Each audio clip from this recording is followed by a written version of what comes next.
I think the arts are so essential to the continuation of all of our evolution as civilized human beings. We reflect back ourselves, and in doing that, we gain greater understanding about ourselves, our communities, how each of us struggles in different ways, but there's a similar connection through all of that struggle, and through all of our differences, there's connection.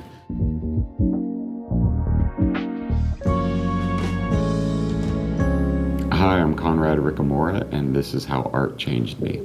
My first real exposure to the arts happened later than most people because I grew up on Air Force bases. My dad was just super silly, which is weird because you think a military Air Force guy would be super like stoic and harsh, but he was so goofy, probably out of necessity to keep his sanity, because he was a single father from the time I was an infant, and he performed for my brother and I, and we would just like laugh and giggle. While I was getting my psychology degree in undergrad, I had to fill out my time with electives, and acting was one of the electives. There was something that happened. My teacher assigned me a monologue that was a teenager who was meeting their estranged parent for the first time.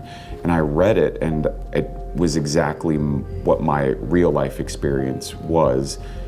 And I was staring at this writer who I had never met on a page, writing what felt so personal to me. And I got up on stage and just spoke the words and felt like I could speak them with authority.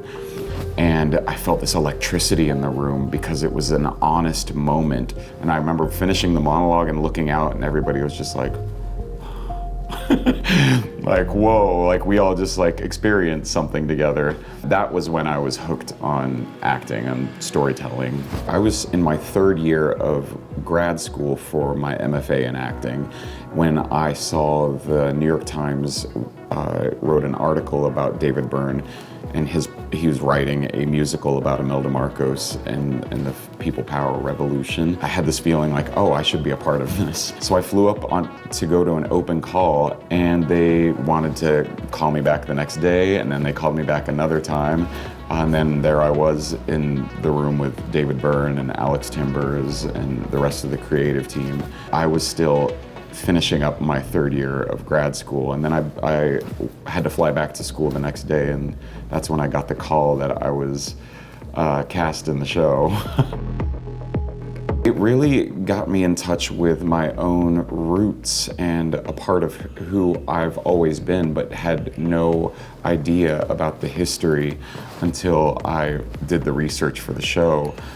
And then talking and sharing experiences with all of my Filipino American and sometimes Filipino castmates. Really, we all had these shared stories of our parents not really wanting to talk about it after they left. So it was really meaningful to dive into this part of our history, and especially playing somebody like Ninoy, who is speaking truth to power, which seems now more than ever, more important than ever, and who was in prison for 7 years. It's funny, when I booked the show, my stepmom said, your dad is dancing around the house and so excited.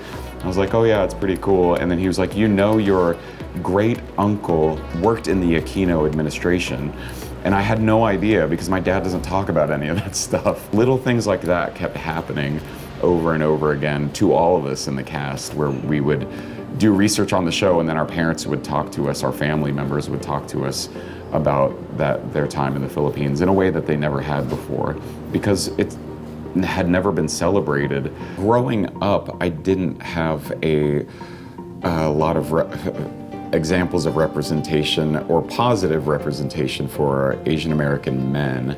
I'd always felt like we were kind of the butt of the joke, that we were being emasculated, which resulted honestly in teasing and bullying in real life that I experienced growing up.